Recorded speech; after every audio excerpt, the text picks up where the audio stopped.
अस्सलाम वालेकुम एवरीवन। सो अभी हमने बात करनी है कि किसी पेशेंट को अगर रेडिएशन ट्रीटमेंट एडवाइस किया गया है तो उसको क्या प्रिपरेशन करनी है। हम सिर्फ ब्रेस्ट कैंसर के बारे में भी बात कर रहे हैं। जब हमारे ब्रेस्ट कैंसर पेशेंट्स को हम रेडिएशन का ट्रीटमेंट सजेस्ट करते हैं तो बहुत सारे पेशेंट्स के माइंड में फियर्स होते हैं कि पता नहीं ये ट्रीटमेंट कैसे होगा, कितनी तकलीफ़ होगी, स्किन जल जाएगी, बहुत सारे जो है मिथ्स फैली हुई होती हैं। ऑब्वियसली इधर उधर से लोगों से सुना होता है। पहली चीज़ तो मैं आपको ये रीअश्योरेंस देना चाहूँगी कि ये बहुत ही सेफ़ ट्रीटमेंट है ब्रेस्ट कैंसर की जो रेडिएशन है। मेरे पेशेंट्स जो ब्रेस्ट कैंसर रेडिएशन के लिए जो ब्रेस्ट कैंसर रेडिएशन ट्रीटमेंट करा रहे होते हैं, जनरली मैं उनको कहती हूँ कि इफ़ दे आर वर्किंग, यानी कि वो अगर कहीं काम करती हैं ख़वातीन तो वो काम पे भी जा सकती हैं। इवन कि मेरे मेल ब्रेस्ट कैंसर पेशेंट्स जो मैंने ट्रीट किए हैं वो भी काम करते हैं, तो मैं उनको कहती हूँ आप जा सकते हैं अपने काम पे। जिस तरह I worked in Singapore, majority of the women were working there. और वहाँ पे छुट्टी भी इतने आराम से नहीं मिलती थी। तो रेडिएशन के ट्रीटमेंट में as a rule they use to join back their work, अपना काम पे दोबारा चली जाती थी। इससे आपको पता चलेगा कि रेडिएशन का ट्रीटमेंट जो ब्रेस्ट कैंसर में हम देते हैं वो सेफ़ और सिंपल ट्रीटमेंट होता है। जनरली फॉर मोस्ट पेशेंट्स हम 15 to 20 सेशंस रिकमेंड करते हैं, यानी कि आपको डेली आना होता है रेडिएशन ट्रीटमेंट के लिए। एक्सरे की तरह ट्रीटमेंट होता है, तकरीबन 10 मिनट का सेशन, यानी कि ट्रू जो मशीन ऑन होती है वो 10 मिनट के लिए होती है, और जो रेडिएशन रूम में आपको टाइम लग सकता है वो 15 मिनट तक लग सकता है, और जो टोटल आप हॉस्पिटल के लिए 1 घंटा निकाल लें। This is how the radiation is. इसमें होता ये है कि बेसिकली एक्सरे बेस्ड ट्रीटमेंट है। आप जिस तरह लेट के एक सीटी स्कैन कराते हैं, आपको कोई चीज़ टच नहीं करती, उसी तरह रेडिएशन का ट्रीटमेंट भी हो जाता है। आप काउच पे लेटते हैं, रेडिएशन मशीन मूव्स अराउंड और यू डोंट सी एनीथिंग, आपको कुछ नज़र नहीं आएगा, कुछ फील नहीं होगा, कुछ दिखाई नहीं देगा, और आप लेटेंगे और रेडिएशन हो जाएगी। It's basically invisible treatment. और ये सेशंस आपको डेली आके कराने होते हैं, Monday to Friday. Saturday Sunday generally off होता है, और अगर बीच में कोई पब्लिक हॉलीडे आ जाए तो हम उसमें गैप कॉम्पनसेट करने के लिए हम फिर सैटरडे भी ऑन करते हैं। इसके अंदर जो मोस्टली इंस्ट्रक्शंस हम पेशेंट्स को देते हैं वो ये है कि आपने रेडिएशन के दौरान खाना पीना, मिलना जुलना, उठना बैठना सब नॉर्मल करना है। तो ब्रेस्ट में जो रेडिएशन ट्रीटमेंट यूज़ होता है इसके अंदर कोई रेडिएशन एक्सपोजर नहीं होता। इसके अंदर कोई ख़ास प्रिकॉशंस लेने की आपको ज़रूरत नहीं है। नहाना धोना इज़ वेरी इंपॉर्टेंट। कुछ पेशेंट्स नहाना धोना छोड़ देते हैं, अपने कॉन्सेप्ट्स होते हैं उनके कि पता नहीं नहाएंगे तो क्या हो जाएगा। बहरहाल you have to take good hygienic measures and you have to take bath regularly and keep yourself clean. और इसके अलावा for most patients I don't advise any particular medicines. कुछ moisturizing gels होती हैं जो कि मैं फर्स्ट डे पे एडवाइस कर देती हूँ कि फर्स्ट इफेक्ट रेडिएशन का ये होता है स्किन पे कि वो थोड़ी ड्राई हो जाती है, तो मॉइस्चराइज़र पेशेंट्स अप्लाई करते हैं थ्रू आउट रेडिएशन ट्रीटमेंट। और उसके बाद भी मैं कुछ टाइम के लिए देती हूँ, लाइक अ मंथ और सो। उसके बाद जो कि during radiation second third week में थोड़ी सी स्किन पे रेडनेस फील होती है, और वो उसके लिए हम कुछ क्रीम्स देते हैं ताकि रेडनेस स्मूथ आउट हो जाए। ओरिजिनली ज़ख़म जो पेशेंट जो बनता है ब्रेस्ट कैंसर पेशेंट्स में वो बहुत ही किसी 1 या 2 मरीज़ों में बनता है।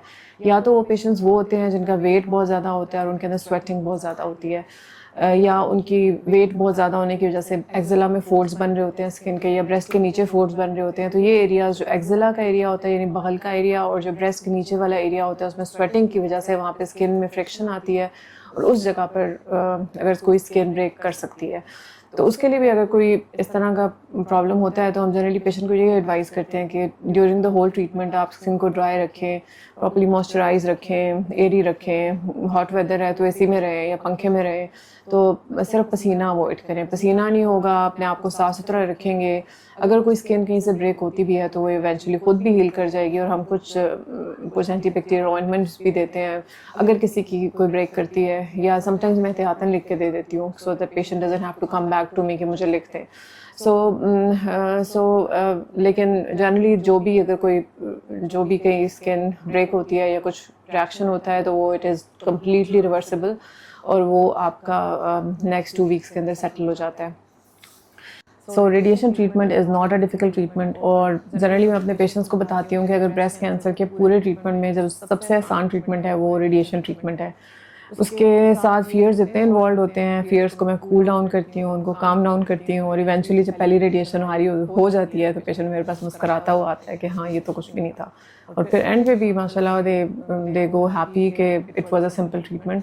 सिर्फ ये होता है कि रेडिएशन का ट्रीटमेंट एक कंटिन्यूस ट्रीटमेंट है। अगर आपको 15 सेशन एडवाइस किए गए हैं तो आपने लग के वो 15 ट्रीटमेंट कराने हैं, उनमें ब्रेक्स नहीं आएंगे, और अगर आप बीच में गैप देंगे तो हम उसको कॉम्पनसेट भी करेंगे। तो आपने कमिटमेंट के साथ एक ट्रीटमेंट कराना होता है।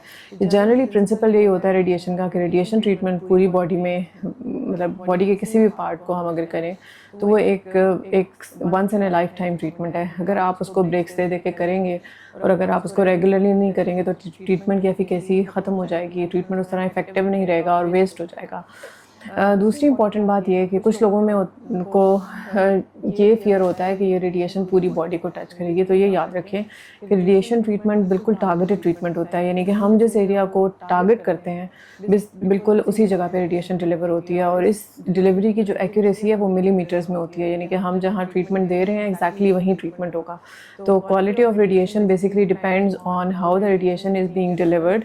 So it is not about how the radiation is being planned. So it is not just about taking a machine and running it. So इसमें एक बहुत important चीज़ है कि आपके radiation treatment planning कौन कर रहा है. Is it a consultant qualified enough to do that planning? उसके बाद physicist कौन plan बना रहा है, consultant कौन सा plan approve कर रहा है, and then जो technologist ट्रीटमेंट डिलीवर कर रहे हैं वो कितने ट्रेन है। So it is basically a team effort, सारे मिल के जो है वो ये ट्रीटमेंट सक्सेसफुली कंप्लीट करते हैं पेशेंट्स के लिए। तो this is about radiation treatment. इसमें मैं आपको एक और चीज़ बहुत इंपॉर्टेंट यहाँ पे इंडिकेट करूँगी कि जब रेडिएशन ट्रीटमेंट हम प्लान करते हैं, प्लानिंग किस चीज़ पे होती है, प्लानिंग हम एक सीटी स्कैन पे करते हैं। तो जब भी किसी पेशेंट का हम रेडिएशन ट्रीटमेंट प्लान करते हैं तो हम उसका एक सीटी स्कैन करते हैं। That is generally done a week before radiation treatment.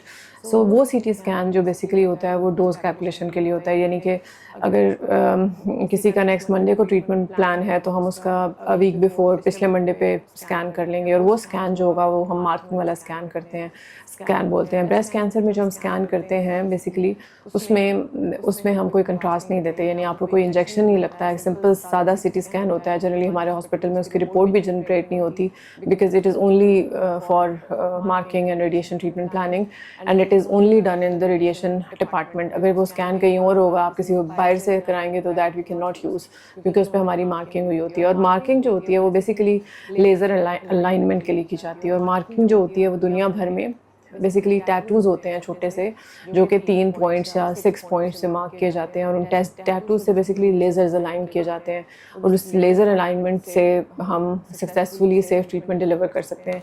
तो ये टैटूज़ जो हैं ये दुनिया भर में किए जाते हैं, and this is the best way how the accuracy is being maintained throughout the world, and this is how we practise in our hospital as well.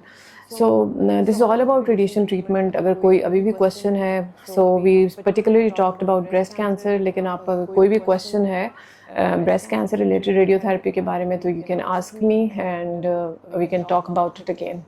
Thank you very much.